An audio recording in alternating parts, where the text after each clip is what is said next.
I think first is to say we as a team had no common position that was discussed and agreed on. What we did agree on is that everybody would vote according to their conscience and what their local politics informed them. And we never mobilized anybody or lobbied anybody. We allowed all our members to vote independently, depending on what they feel of their local politics and what their conscience informs them. In terms of lobbying, yes, the other side was lobbying. We can confirm that because even for us on the other side, they were lobbying us, both in the House, some with very good promises, and of course, as has been said, there was also money changing hands, and that is without a doubt. I really don't want to get into details of who was receiving what or who was giving what, but even in the county assemblies, money did change hands. And it wasn't any different in the National Assembly. There was lobbying, both within and outside the chamber. There was also some level of intimidation and trying to coerce people to take certain positions. But for those of us who have been firm, we decided to take the position that we have taken. We have never said that we will have a contest on BBI. And I think that is what needs to be very clear to everybody, that we purposed from the word go that BBI was not a priority for us. And we still maintain that position.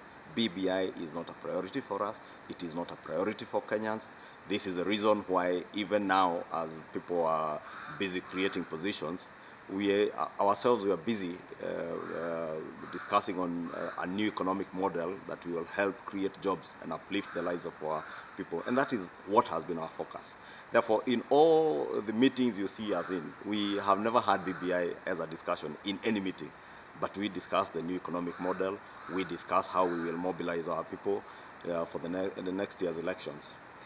The second question you asked is on whether the numbers yesterday portend anything politically to our group. Maybe you should ask those who are saying that. What about those of our members, those who are supportive of the deputy president, who voted with the other team? It doesn't mean they have changed their position, and I think you've heard a number of them state that position very clearly today, that it does not mean they have in any way changed their support and their position in terms of their political inclination, but because of other factors that influence their decisions in matters constitutional and the legislative work, then they had to vote the way they voted.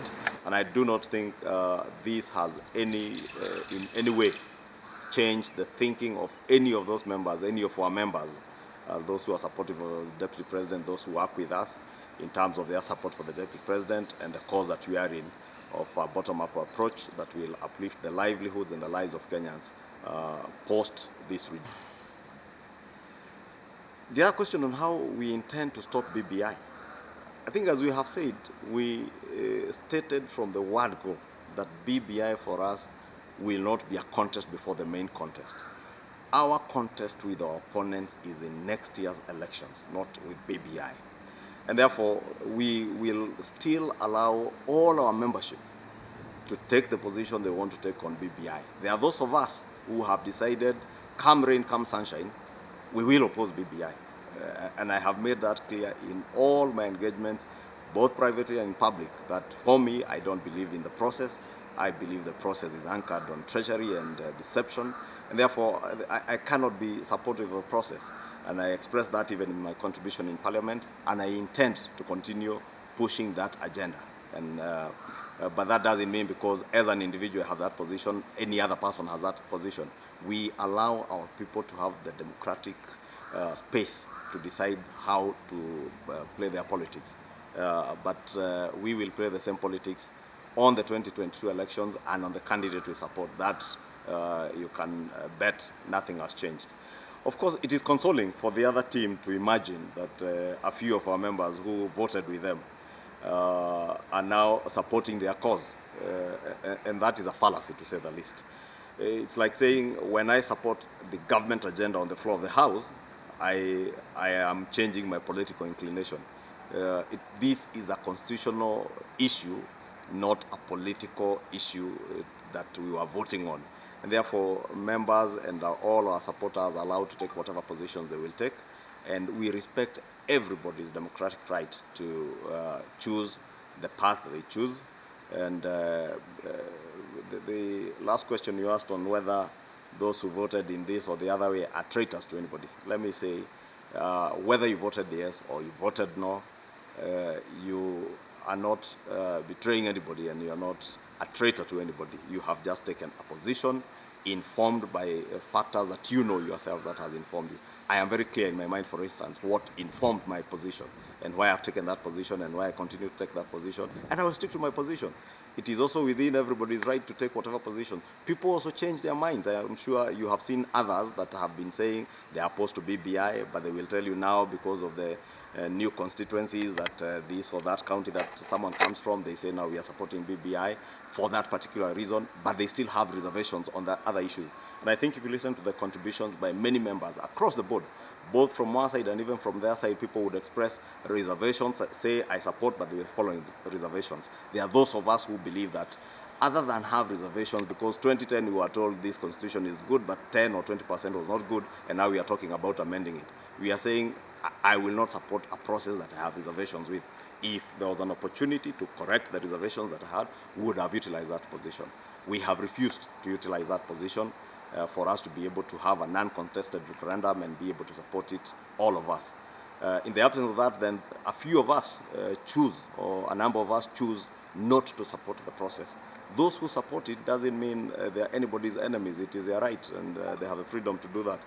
And nobody should demonize them.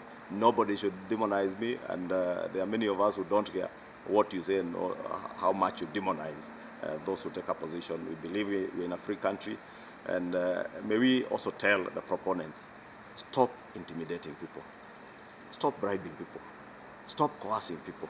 Convince and persuade people on the positions that they should take.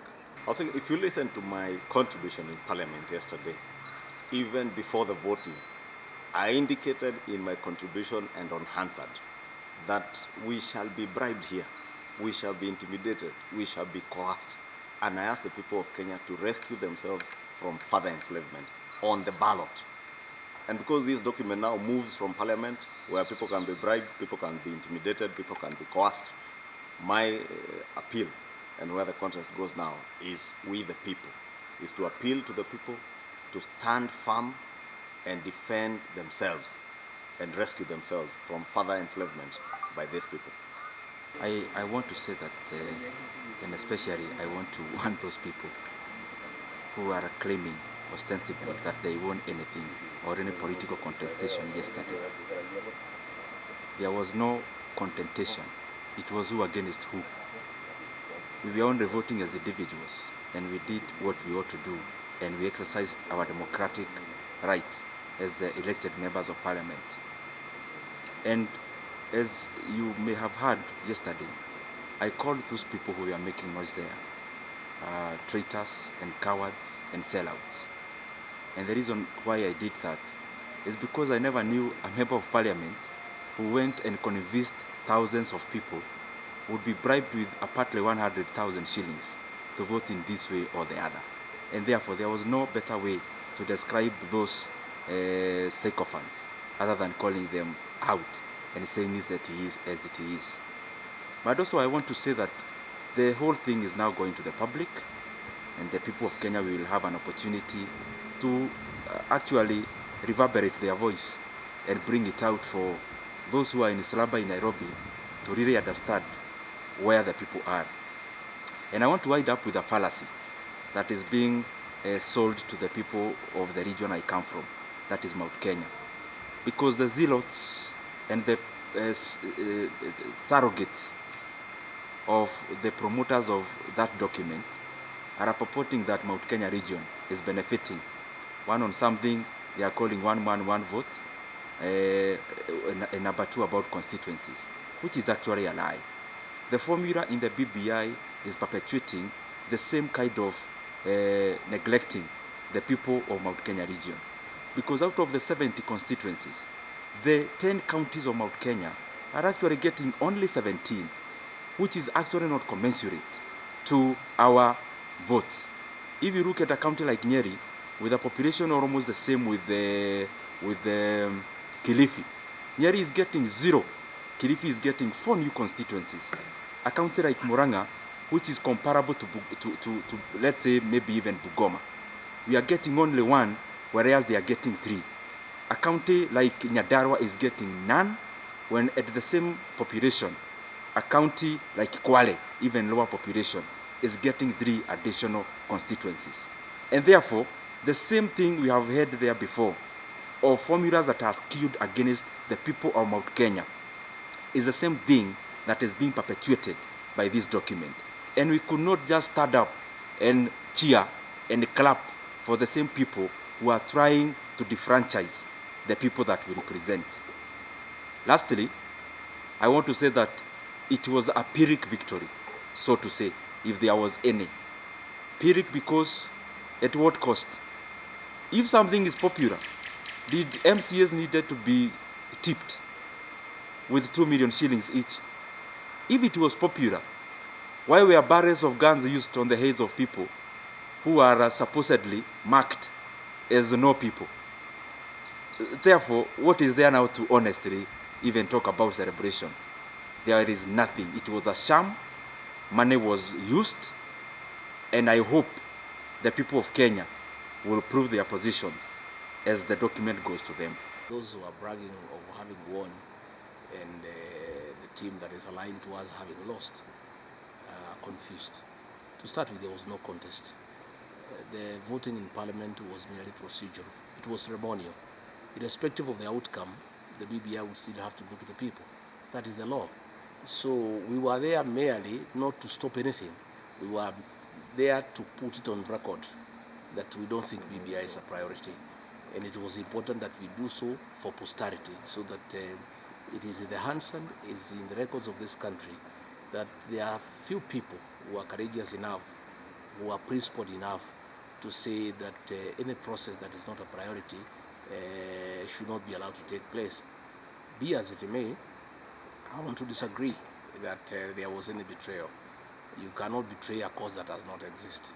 From our corner, we had no common position. We talked and discussed and we said everybody should be free to vote either way, depending on how you feel, how your conscience is, and consulting the people that you represent. So there was no betrayal. The real contest is coming, and there was no contest there. And you cannot betray a cause and go to a no cause, because when you say that they have betrayed Deputy President William Ruto to go and support who is the candidate on the other side? When we ask our colleagues in Parliament who are opposed to Dr. William Ruto, whom they are supporting, they have no idea, they have no clue, they are waiting to be told. So you cannot betray somebody in favor of nobody. So we want to say that what happened in Parliament was barely procedural, it was ceremonial, and it has no effect on what is happening politically going forward in the 2022 contest. Let the proponents bring the BBI to the people of Kenya will make a decision either way. And ourselves, we don't want to get involved in this BBI thing. Our hands are full. We are working on an economic model for the economic revival of this country and our region, and that is our focus. That is what we are really interested in. And the fact that we went there to be on record does not mean anything. We just wanted to be on record that we are opposed to forcing something onto people when at a time when we have a pandemic, when people have economic problems, when people have no food, when people have no jobs, when people are really crying. We found it very insensitive and uncalled for. And I don't think there is any issue.